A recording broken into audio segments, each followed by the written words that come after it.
Y ya estamos en su programa acá entre nos, como todos los miércoles, casi en punto de las 4 de la tarde. Ahora sí que muy buenas y calurosas tardes. Pues hoy tenemos un programa bastante nutrido. Tenemos invitados. Está con nosotros Raúl Rivera. Así es, y Sandra Mota, de Infoquorum. Así es.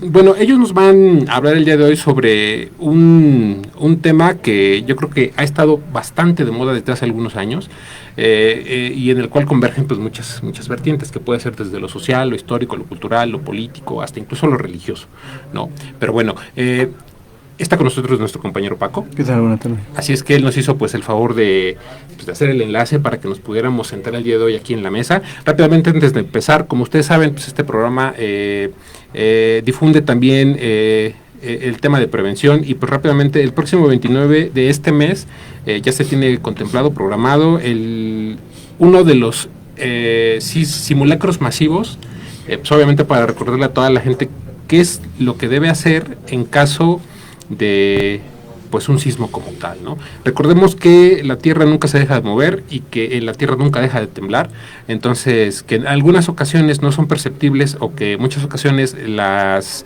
aplicaciones modernas que tenemos hoy en día para poder detectarlas, si no son de una intensidad, vamos a decirlo así, suficientemente alta o fuerte, no te arroja una alarma, ¿no? Pero bueno, aquí la recomendación más grande es siempre mantenernos bien informados, recordar no propagar rumores, tratar de confirmar la información que consumimos, y rápidamente de la mano solamente es una recomendación más. Creo que todos estamos viendo lo que está sucediendo actualmente con la situación por pues, el tema de la política internacional. Entonces, una recomendación que les hacemos en su programa acá entre nos es traten de verificar toda la información que se consume a través de las plataformas.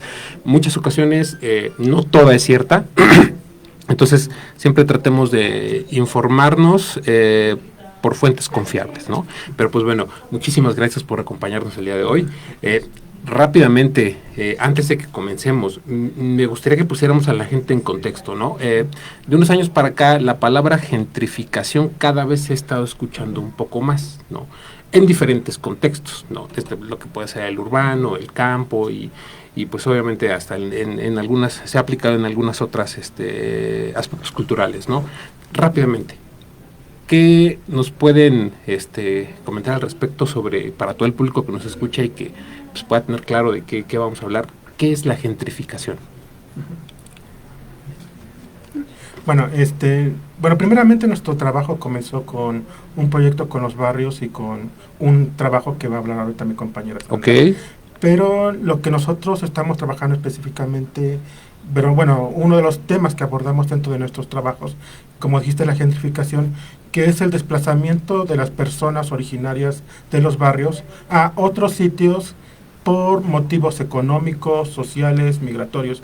En el caso, por ejemplo, de lo que hemos encontrado en Puebla, es que llegan personas que pueden ser de mayores ingresos económicos, ya sea mexicanos o extranjeros, y desplazan a los antiguos barrios. Okay. Y entonces estos se van vaciando, van ocupándolo con Airbnb, hostales para turistas, o proyectos más grandes como hoteles de lujo, como el trabajo que estamos llevando. Ok. Bueno, pues lo de la gentrificación surgió porque el primer trabajo que hicimos, bueno, el trabajo más reciente es del Alto, pero esto surge de una serie de reportajes. El primero que fue sobre la peatonalización en la 16 de septiembre. Okay. Y ahí, bueno, la pregunta era, bueno, nosotros nos preguntamos cuáles eran las ventajas y cuáles eran las desventajas, tanto para los residentes y para quién eran estos proyectos. ¿Realmente eran para los residentes o para el turismo? Y por eso pues surgió también el cuestionamiento de la turistificación y la gentrificación. Fue cuando ya seguimos esta serie de reportajes que fueron en Los Sapos, en Xonaca y pues últimamente en el Alto. Y fue cuando el enfoque que le quisimos dar después de Xonaca fue a través de las artes, ¿no? Cómo se hace esta lucha desde las artes y cómo le hacen frente, ¿no? Porque son los espacios que están más cerca de sitios turísticos o que están cerca del primer cuadro del centro histórico. Por eso empezó esta serie de trabajos. Por ejemplo, acabas de mencionar algo que, bueno, siempre me ha llamado la atención. Afortunadamente he tenido la oportunidad de escuchar algunas conferencias respecto a la cercanía con el centro turístico. Obviamente es un punto clave, ¿no? Puesto, pues sí, y yo creo que es la verdad, ¿no? Y lo voy a decir desde mi experiencia propia, porque yo no soy local, o sea, yo soy de otro estado. Entonces, en mis primeros años en esta ciudad, siempre resultó bastante interesante visitar las zonas aledañas al centro, por el tema de las casonas, por el tema de determinados lugares icónicos, como Garibaldi, por ejemplo, etc. Bueno, entonces, el hecho de que el centro se encuentra a muy poca distancia, obviamente es un punto clave. ¿Qué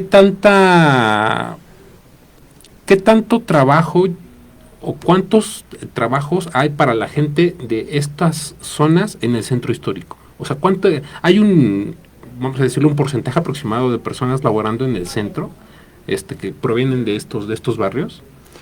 Realmente, por lo que vimos, era muy poco, ¿no? Por ejemplo, en Los Sapos, realmente quedan muy pocos residentes. La mayoría casi nadie. Más bien, la única persona que pudimos entrevistar, que era del barrio, pues viene de una vecindad chiquita, que ya quedarán como 2 o 3 residentes nada más de Los Sapos, por ejemplo. Incluso esa casona ya funcionaba como Airbnb.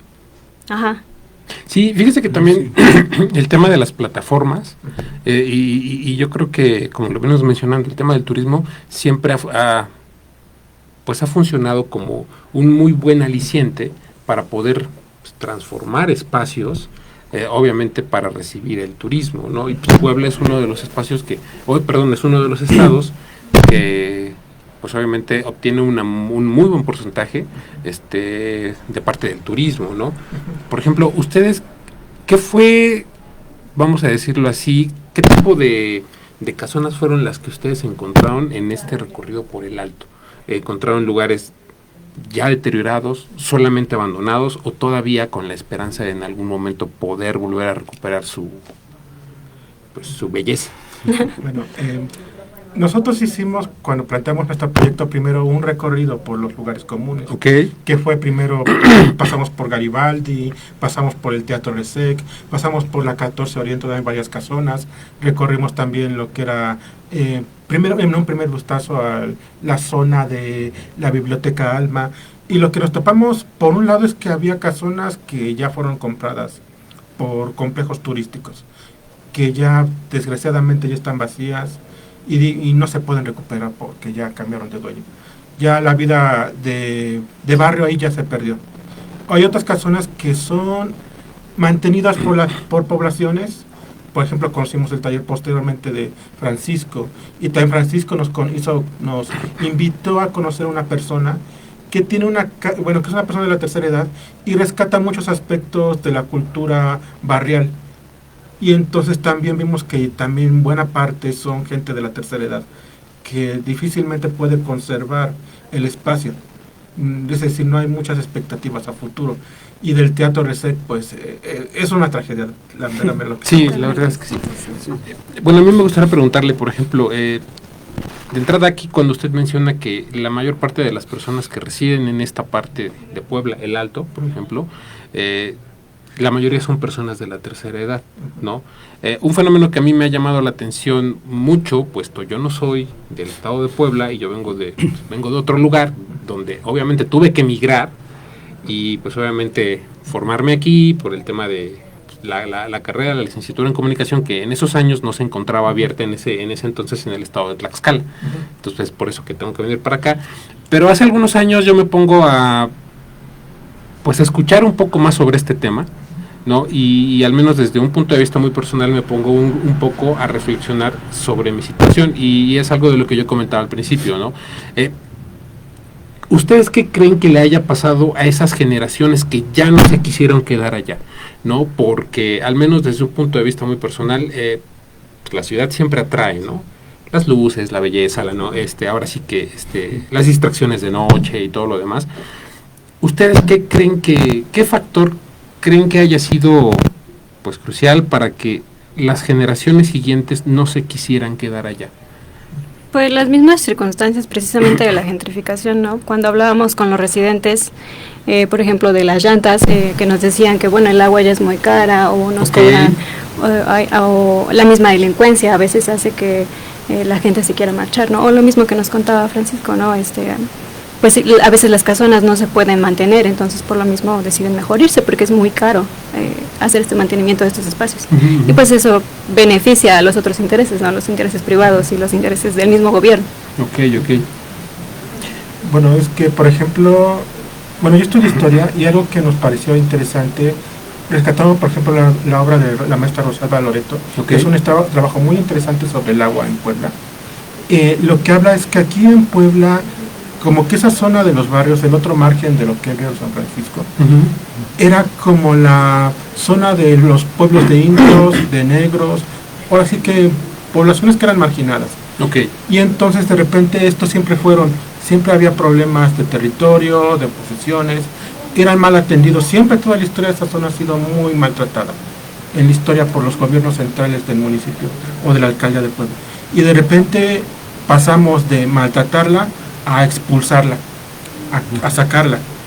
Primero los marginamos con sus tradiciones, los acuartamos, por ejemplo, con los huehues, o con otras tradiciones que ya se perdieron, y posteriormente les quitamos servicios, les quitamos agua, les aumentamos el predial, como dice mi compañera. Ya no hay luz, se fomenta la delincuencia y se permite que entren otros capitales. Sale la gente y entran los grandes capitales como el hotel que está ahí cerca. Sí, me imagino. Por ejemplo, aquí mi querido Paco, algo que nos quieras comentar, tú que has visto un poco más la transformación. La transformación, exactamente. Pues sí, básicamente yo creo que es eso, ¿no? Y ha sido que, como lo acaba de mencionar, esta cuestión de que no ha sido, las viviendas no han podido lograr pasar de, ¿cómo se dice?, de generación en generación. O sea, se han perdido los dueños originarios y de los que vivían ahí no hubo rastro, ¿no? Muchas están al aire libre, ¿no? Hay gente que se quedó viviendo, hay gente que se metió, entonces todo esto empieza a deteriorar más y más pues las viviendas, primero que nada, y después pues empieza a destruir pues obviamente un entorno social, ¿no? Ya no hay un entorno social, es muy poco y solo por tradiciones como acaba de poner un ejemplo, los huehues, ¿no? Mucha gente ya no vive ahí y mucha gente en este tipo de eventos vienen nada más a bailar y otra vez vuelven a moverse. O sea, ya es un problema, ¿no? Porque los que supuestamente fueron dueños de las casonas nunca invirtieron pues para darles mantenimiento, y pues si estuvieran las casas bien, yo digo que mucha gente estaría viviendo en muchas de esas que ya están deterioradas, ¿no? Claro, como dicen, pues cada vez le han dado una plusvalía, pero a beneficio, ¿no? A beneficio de lo que ellos vienen transformando, porque pues esa es su tirada, ¿no? Es un buen lugar, es un lugar estratégico. De hecho, ahorita... Histórico. De hecho, ahorita viene el 12, se supone que es el aniversario de la fundación, ¿no?, del Estado de Puebla, y van a hacer un evento. Este evento lo está haciendo, no es comercial, pero es como para que tengamos una relación de cómo están empezando a infiltrarse, ¿no? Hay un proyecto que se llama Barriando. Yo supongo que ya lo han escuchado varios. Sí, sí están haciendo ciertas cosas, pero también detrás de gente que sí está queriendo intervenir de buena manera, hay otros que están atrás esperando hacer su manipulación. Actualmente, IMAC tomó ya ese referente del proyecto fundacional y ya de hecho ya sacaron un spot, ¿no?, de que va a haber en Xonaca, de que va a haber en Xanenetla, de que va a haber no sé en dónde, como ciertos eventos, ¿no?, que supuestamente es como para gestionar la cultura de este asunto y no, básicamente pues es para empezar a entrar, ¿no? Ya están al margen. Y otra de las cosas más grandes que creo que pasa, que ahí por lo mismo, por no haber tenido documentos, por no pasarlo de familia a familia, muchas casas pues fueron solo vecindades o casonas de renta, y muchos no tienen como tal pues documentos. Sí, y por ejemplo en Xonaca es lo que pasa, es más difícil que les roben cosas o que llegue la gentrificación, porque la mayoría son dueños. Eso tiene más fuerza. Aquí pues tienen menos fuerza, porque con qué papel mucha gente se habla, sí, con decir, bueno, pues no te metes, no hay nadie, entras y empiezas a hablar. Digo, eso es lo que se ve, ¿no? A partir de lo que estamos ahí como...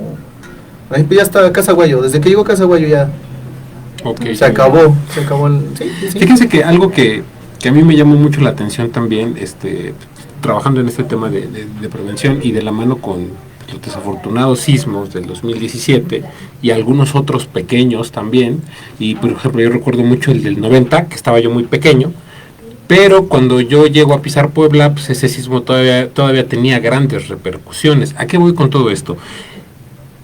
¿Qué tan difícil, pues vamos a decirlo así, técnicamente hablando, es tan difícil? ¿Qué tan difícil, hablando de mano de obra, y qué tan difícil económicamente es darle mantenimiento a una casona de ese tipo, para que tengamos una idea de en qué nos estamos metiendo, dicho de esa manera? Uy, pues ahí yo no soy experta. Realmente lo único que me podría basar es en lo que nos comentó también la de Biblioteca Alma, que nos decían que también fue muy costoso, ¿no? Ellos adquirieron el espacio, restauraron varias cosas, pusieron techo, bla, bla, y pues sí fue, y eso fue con el esfuerzo que ellos hicieron de años, de que hicieron su ahorro y pudieron solventar ese tipo de gastos, ¿no? Pero sí fue de años, ¿no? Para poder recuperar el espacio. Esa es la única referencia que tengo realmente así. Sí, bueno, yo lo comento porque en algún... ahora sí que gracias al tema de la radio, pues hemos tenido la oportunidad de andar de un lado a otro en algunas ocasiones, en algunas conferencias, y en alguna de ellas me tocó ver todo lo que había detrás de el reconstruir determinadas estructuras, tomando en cuenta los materiales, ¿cómo se llama? La forma en la que fue construida, tomando en cuenta, pues obviamente, la resistencia de toda la demás estructura, exactamente. Entonces ahí es donde te das cuenta que es complicado y que muchas ocasiones, bueno, es algo que de manera muy personal yo me he percatado, que muchas ocasiones algunas personas que habitan este tipo de lugares solamente están esperando a que se termine de caer para poder decir, ¿sabes qué? Pues ya no hay nada aquí, vámonos, ¿no? Porque ahora sí ya no está apto para poder, ¿no? ¿Ustedes creen que hay alguna forma de, vamos a decirlo de esta manera, de poder fomentar el que la gente se siga quedando en estos espacios? Pues es que es muy complejo, porque la otra cosa es que luego nos topamos con que, por ejemplo, cuando vimos lo de Biblioteca Alma, luego nos platicaban ellos muy orgullosos que se acercan los niños. Sí, incluso pusieron una rayuela afuera, un avioncito para saltar. Y nos platicaban con gusto, mira, llegan los niños y ven la rayuela y se ponen a brincar nada más aunque no entren. El problema es que muchos de esos niños no viven en la zona y no se retroalimenta, es decir, una nueva generación no alimenta a la siguiente con otra generación. Y entonces, a pesar de que haya un movimiento estudiantil, volver a recuperar el espacio para la gente, eso ya depende de un proyecto ya más grande de gobierno. Es que solo compararía algo con la recuperación que está haciendo la Ciudad de México, pero aquí en Puebla sería muy difícil, porque son proyectos, no sé, por ejemplo, había un proyecto para trasladar la Estrella de Puebla a esa zona, que era un proyecto enorme y un corredor turístico, y se frustró. Y simplemente porque estaba mal, bueno, además de eso, porque estaba mal hecho. Ahí hay un lecho, ahí era un vaso regulador, es decir, era una zona muy fangosa. Y en cualquier momento esa cosa se iba a caer. Sí. Y entonces pareciera que se abandonó, pero el hotel ahí sigue, y pareciera que pesa más el interés de los privados que de la gente, la verdad. Fíjese que yo creo que eso es lo más evidente de todo. Le digo, como foráneo, la verdad es que sí me ha tocado ver el cambio de algunas zonas de la ciudad de Puebla, principalmente del centro histórico, el cómo algunas casonas que en algún momento fueron otra cosa como medios de comunicación, porque eso ya me tocó verlo, ahorita son hoteles, ¿no? Y obviamente con capital foráneo, ¿no? Dicho de esa manera. Y pues bueno, y yo creo que eso lo he visto en más de una ocasión en varios puntos del centro histórico, como de ser un lugar que estaba pues, descuidado, porque esa es la realidad. De repente llega una transformación completamente radical, con tendencias extranjeras, con el propósito de poder generar un espacio para el turismo, para la inversión y demás. ¿Usted cree que esto pueda llegar a ser logrado por la gente de estas zonas? Y yo hago referencia a esto porque hace algunos años me tocó visitar un lugar pues, bastante padre, a esto sí les hago el comercial, a Tolantongo, porque es un lugar que es un ejemplo, créame, de la participación de la comunidad para el aprovechamiento de sus recursos naturales, ¿no? Y está bastante padre, créame, yo fui y me quedé enamorado del lugar. Ya después pregunté, investigué un poco cómo era porque su organización me asombró bastante, ¿no? Estaban bastante bien organizados, los precios no eran excesivos, ¿no? etc, puntos a favor. ¿Usted cree que en algún momento pueda llegar a organizarse la gente de estas zonas y poder llegar a tomar el control de ese tipo de desarrollos? Creo que el ejemplo, no sé, pues estamos viendo cuál trabajo que hicimos con Xonaca. Ajá, creo que es el ejemplo más claro. Es que en el Alto pues ya está muy fragmentado, como lo mismo que nos comentaba Francisco, ya está muy fragmentado. Pero por ejemplo en Xonaca sí hay una comunidad muy unida, muy estrecha, y pues se ve, ¿no? En toda la unión de proyectos artísticos que hay, ¿no?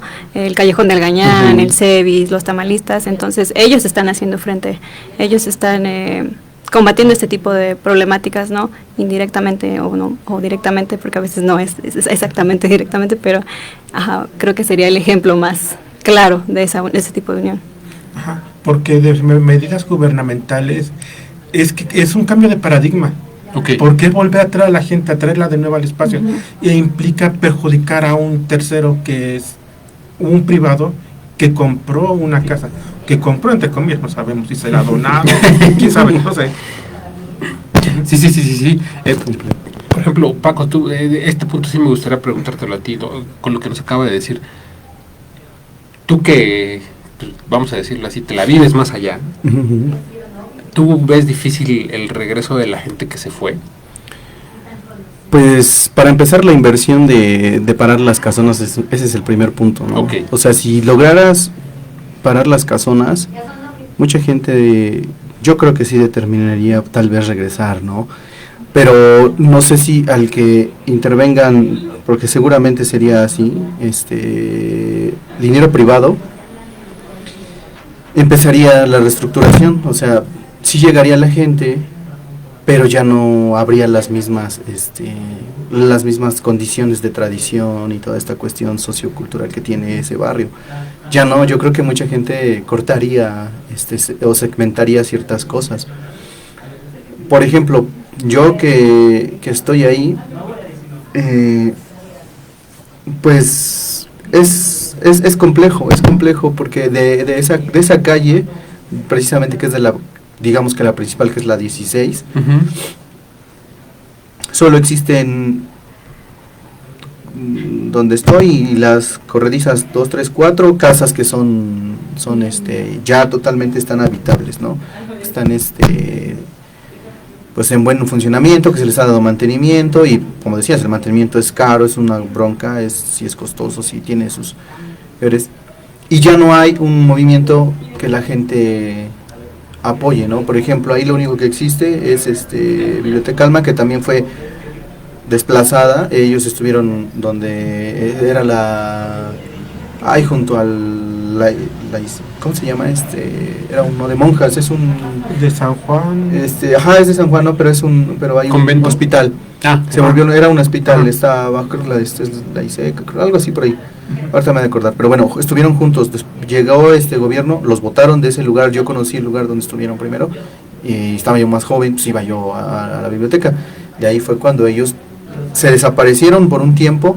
Después gestionaron esa casa, que sí estaba en ciertas ruinas, y digamos que esos son los que más han resistido desde que llegaron, en un contexto cultural, y están en una de las calles aún de las más todavía pesadas en lo que acaban de decir, en cuestión de delincuencia, en cuestión de que la gente está como pues, en un mood todavía en la cuestión barrial, ¿no? Así como de, pues todavía son celosos de ciertas cosas, y le están echando kilos. Te digo, bueno, nosotros generamos un proyecto en conjunto diferente, pero estamos a 2 calles y no nos hemos podido conectar en una cuestión de, como lo dicen, como Xonaca, ¿no? Que ya son 3 diferentes proyectos que están ya enfocándose, pero en su zona.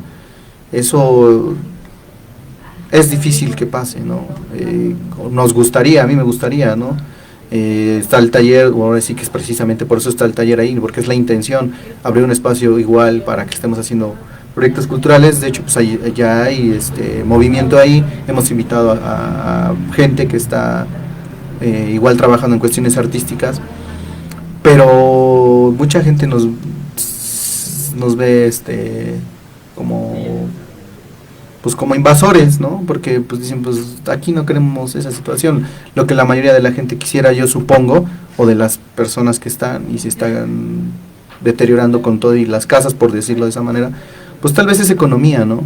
Hacer ingresos económicos, que si lo logras, pues fortaleces por lo que acabas de decir. Fíjate que esa parte, ¿no? Fíjate que algo que también leía por ahí un par de cosas. Esto que se menciona ahorita me parece también importante resaltar el tema de los comercios locales, ¿no? Algo que veía dentro del trabajo que señalabas, algunos espacios que en algún momento fueron, si mal no recuerdo, un taller de bicis. Ajá, exactamente. Un taller de bicis y algunas otras cosas más, ¿no?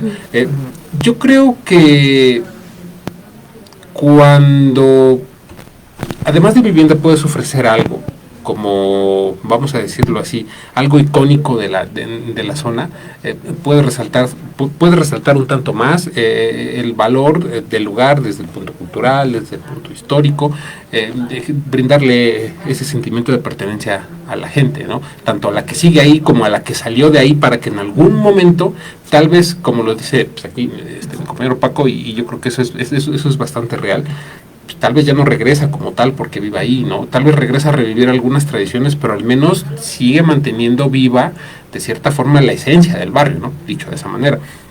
Y yo creo que, pues, al menos para empezar, es un trabajo bastante arduo, claro, ¿no? Poder volver a recuperar, vamos a decirlo así, ese espacio en la memoria de las personas, de entrada locales, de salida las que ya emigraron de ese lugar, para que ese espacio vuelva a tener el mismo valor para todos. Y vamos a decirlo, yo siempre he manejado como el tema de que mientras haya sentimiento de pertenencia, obviamente la gente va a tener más un poco más de cuidado con sus espacios, va a darles el valor histórico que merecen y va a pensar a futuro en ellos, ¿no? No sé ustedes qué opinen, ¿no? O sea, que debería haber en algún momento quizá una iniciativa por parte de pequeños, medianos negocios, para buscar la forma de generar recursos capital en esa parte de la ciudad. Pues es que siendo tan poca comunidad, siento que también es muy difícil, ¿no? Que los mismos negocios quieran movilizarse. Y en cuanto a la identidad, pues yo creo que el Alto, o al menos lo que yo veía, era a través del RESEC, pero el RESEC pues ya se fragmentó, ¿no? También creo que era el sitio en el que más se veía la identidad. En Xonaca, por ejemplo, pues sí, todos se reconocen como xonaqueros, ¿no? Es la identidad y es lo que los impulsa, ¿no? A continuar con todos estos proyectos, pero sí yo lo veo un poco difícil desde los comercios, al menos. Porque, por ejemplo, un comparativo que podemos hacer que hicimos con el barrio de Los Sapos, entrevistamos a un señor que vivía ahí y que ahora se dedica a de bolero. Y entonces nos platicaba que, por ejemplo, cuando vivía ahí había un negocio de tortillas, pero de repente el negocio de tortillas desapareció y no había quien ofreciera tortillas a la zona.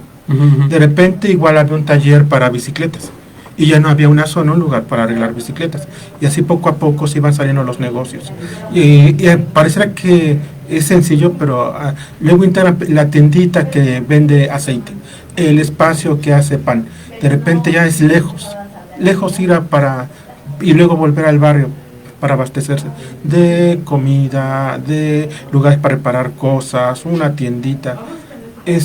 Digamos que se va armando como más, la gente por la misma iniciativa. Mira, aquí en el barrio falta una carnicería, voy a poner un puesto.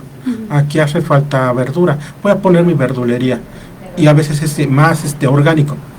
Y por la gentrificación, esa forma orgánica no puede funcionar. Porque si pongo mi negocio de verdulería, ¿cuánto me cuesta ponerlo en una casita de una zona gentrificada? Sí, al lado de una hotelera, ¿no? Entonces también. Y si ya no hay comunidad, de por sí. Es muy complicado. Sí, no, me imagino, ¿no? O sea, yo creo que desafortunadamente, y yo sí me he percatado de esto, muchas ocasiones nosotros como foráneos, porque es la realidad, les digo, yo no soy aquí del estado de Puebla, muchas ocasiones como foráneos percibimos la realidad a veces de forma distinta, ¿no? Hasta incluso yo podría decir que en ocasiones el foráneo le da un poco más de valor a ciertas cosas, a ciertos lugares, a ciertos espacios y hasta incluso a la misma historia de ellos, ¿no? Y incluso yo les podría decir, su servidor sí se ha dado la tarea de darse el tiempo para poder pasear por el centro, darse cuenta de algunos cambios. Desafortunadamente yo creo que a veces es como la parte difícil con los residentes, ¿no? Porque en muchas ocasiones son gente que, y voy, pues yo creo que a tocar un punto que sí es, pues es un poquito duro, ¿no? El tema de los servicios, ¿no? Y lo mencionaban hace rato, ¿no? ¿Qué pasa cuando un lugar empieza a perder brillo, dicho de esa manera, ¿no? ¿Qué pasa cuando un lugar empieza a volverse pues ya no tan viable, ¿no? Para seguir dándole mantenimiento y poder a lo mejor captar economía como lo pueden hacer rentas o a través de los comercios y demás, ¿no? Obviamente pues los servicios también empiezan a descuidarse, me refiero a luz eléctrica, agua potable, drenaje. Por ejemplo, para ustedes, ¿cuál ha sido uno de los problemas más grandes en este tipo de barrios? Pues nos comentaban que el agua, ¿no? O sea, los vecinos de Las Llantas ahí nos decían que les llegaba una vez al mes, ¿no? Entonces no pueden hacer sus actividades más cotidianas, ¿no? Lavar la ropa, lavar los trastes, lo que sea. Entonces el agua yo diría que es el problema más grave de ese barrio en específico. Ok.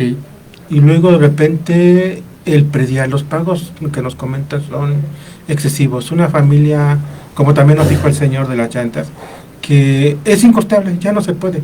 Y él decía, después de la pandemia tratamos de volver y la verdad es que ya no podemos, nos decían. Fíjese que acaba de tocar otro punto que también es, ¿cómo se encontraba Paco? Ahí sí me gustaría que tú, como memoria histórica de allá, nos dijeras, ¿cómo se encontraba el Alto antes de la pandemia? Pues es que prácticamente, también te digo, son familias que las últimas que se quedaron, ¿no? Así como los nietos tal vez de familiares. A partir de esto, pues obviamente hay como dicen, si empiezan a cambiar los costos y todo este asunto, y pues muchos emigraron, o sea, se emigran y se quedan vacías más casas, ¿no? Entonces pues ya de plano ya es casi selecto, ¿no? Los espacios que viven, es casi, o sea, si juntas todas es una calle, ¿no? O sea, una calle y media lo que viven. Y pues la mayoría también de las personas, pues reitero, el problema que se han quedado son las personas que no en una cuestión como pues de mi parte grotesca, pero sí mucha gente se quedó porque pues son espacios que ya ni siquiera pagan renta. O sea, por ejemplo, en la calle 18, donde está la biblioteca, la mayoría de esas casonas son, te vuelvo a repetir, son casas que ya no saben ni de quién es el dueño. Entonces, esas son las que resisten. Y las que tienen dueño, pues obviamente, como dicen, muchos cerraron sus cortinas, ¿no? Yo ya no voy a mantener la casona, la cosa es muy pesada, ya no puedo rentarles, necesito que emigren. Si cambia, baja más todavía ¿cómo se llama?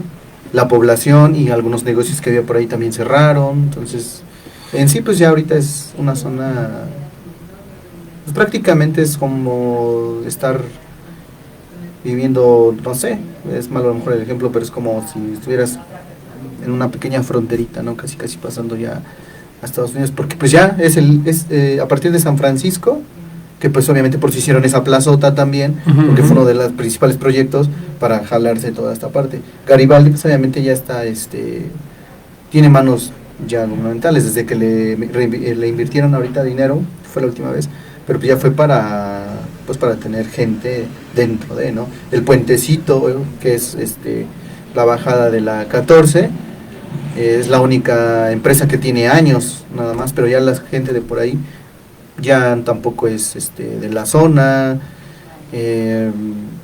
Ahora donde está, también se llamaba, creo que Puentecito, ¿no? Los Arcos, ¿no? El que está precisamente en contraesquina de Garibaldi, que se llamaba Los Arcos, algo por el estilo, el Arco, algo así. Pues ya también es gubernamental, ya tienen, ves que una cuestión de sector policial, hay una estación de policías, o sea, ya pues nada más vino a terminar lo que, como lo acaban de decir, lo que sabíamos, ¿no? Que iba a empezar a suceder. Ya los que están ahí eso es porque hay propiedad y porque sabes que hay aval de decir, pues, sí, todavía podemos resistir terreno, ¿no? hasta que te lleguen y te digan, ¿sabes qué? Porque doy va a tanto, pasar, sí. o sea, llegan con una manifestación de alguna cuestión, toma, o sea, ya necesitas desaparecer porque es por las buenas o por las malas. Ese es el problema. Porque como dicen, empiezan a subir, que más pagues más predial, que pagues más agua, que pagues más luz por la zona. De hecho, se rumoraba o se rumora que le van a cambiar el nombre a Lomas de San Francisco. Uy. O sea, ya no va a ser el Barrio del Alto. Se supone que se rumoraba o se rumora todavía que se va a ver Lomas de San Francisco. Entonces, imagínate cuánto va a subir todos los servicios. O sea, ya desde ahí, pues, ¿cuánta gente podría aguantar, no? ¿Cuánta gente de verdad, como dicen, ahí empieza, ¿no? La escasez de agua, porque pues ya los precios son caros, ya no lo pagas, pues obviamente empiezan a... También el mantenimiento de las tuberías y todo. Entonces ya empiezan la planadora. Fue muy feo, ¿no? Fue muy feo y grotesco como desapareció esa zona del barrio así. O sea, fue en un abrir y cerrar de ojos cuando ya estaba despoblándose todo. Y pues precisamente es una falta y una falla de unión, ¿no? De colectividad, porque pues ahí había otro colectivo también en la 14 que se llamaba Comala, muchos lo han de haber conocido también. Por ejemplo, ellos eran una resistencia. Cuando yo regreso ahí a la casa de todos ustedes o de quien guste pasar, ahí donde se dejó el taller, ellos emigran. Entonces, te imaginas si hubiéramos llegado, nos conectamos con nosotros, pues hubiéramos hecho una pequeña resistencia con respecto a atraer gente, ¿no? Que esa es la intención, ¿no? Actualmente mía, con respecto de los proyectos que también realizamos. De igual manera, yo creo que Biblioteca Alma tiene esa cuestión, atraer gente que venga a conocer la zona, pero si no hay en qué habitar, pues, aunque lo traigas, o sea, ya es una cuestión muy grande reestructurarlo, ¿no? La pandemia nada más confirmó la sentencia, eso es lo que pasó con la pandemia.